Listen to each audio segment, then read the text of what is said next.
Hello. So, I've got some. I had some feedback from the people on my YouTube channel, and so I think Full Ranger said I like the Planar Magnetic with the ESL best, and that was even in mono, or even it makes it possible to record it closer, so it's more direct sounding. So it might be less appealing when you record it in stereo, just because you have more of the room interaction. But yeah, it is stereo, which is also nice. So kind of a yeah. So if people say it's honky and whatever, it's my room. That's just my room. Anyhow, uh, I had some comments on the thing I scribbled down last video. Someone called it, instead of the snowman, use something else, and yes, it does resembles kind of a snowman. So yeah, another guy said it looks like pottery going bad. I don't see this exactly, but it's not. It's not a well.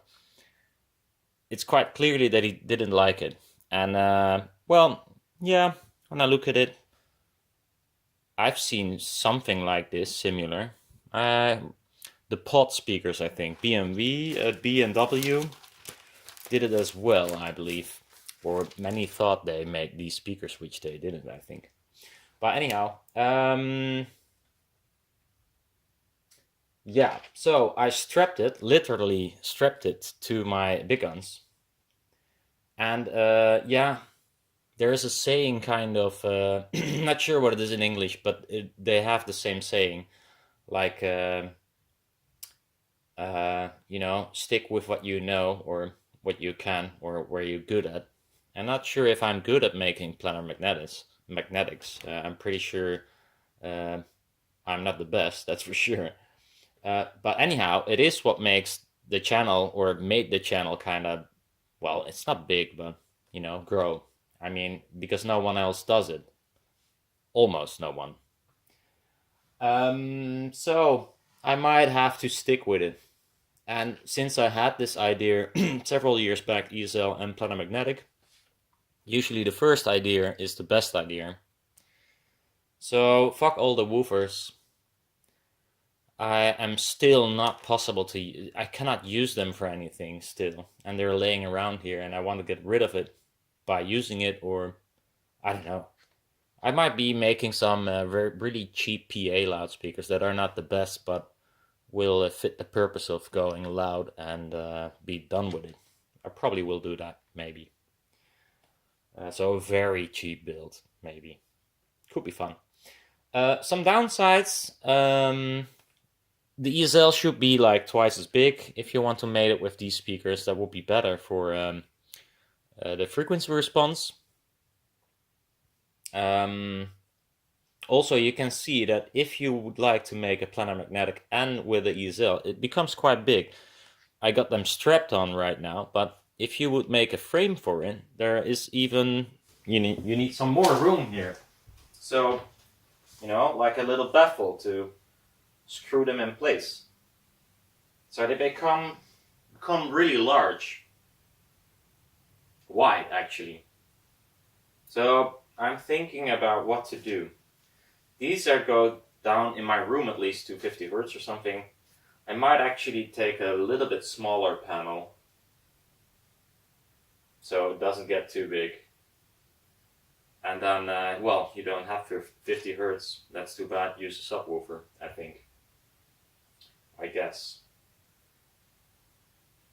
Anyhow, they should be from top till bottom, or at least from here, to get a nicer response than they do right now. They have a kind of a wiggle, which is the case if you use a small line source. If you go line source, you should go up till the ceiling actually, but, well, this is like halfway there, and this is like even more terrible small.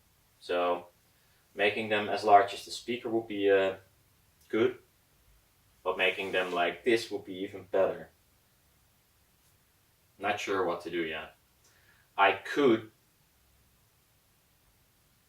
make the bass driver as high as this one is, then extend the tweeter part. But I don't know, it's still costs a lot of wood. This is based on good MDF I could get, which is 150 centimeters. So I might stick with it, because otherwise you only get like one panel out of a full sheet, which is really expensive wood. Well, really expensive. For MDF it is expensive. It's not expensive, of course, but for MDF it is. And it uses a double layer, so it goes fast. But yeah, I did not bypass the crossover that's in there. That would be nice, the nicest way to do it, of course, but I could not reach it without like getting the sock off, which is not a nice task to do, so I'm not gonna do it right now.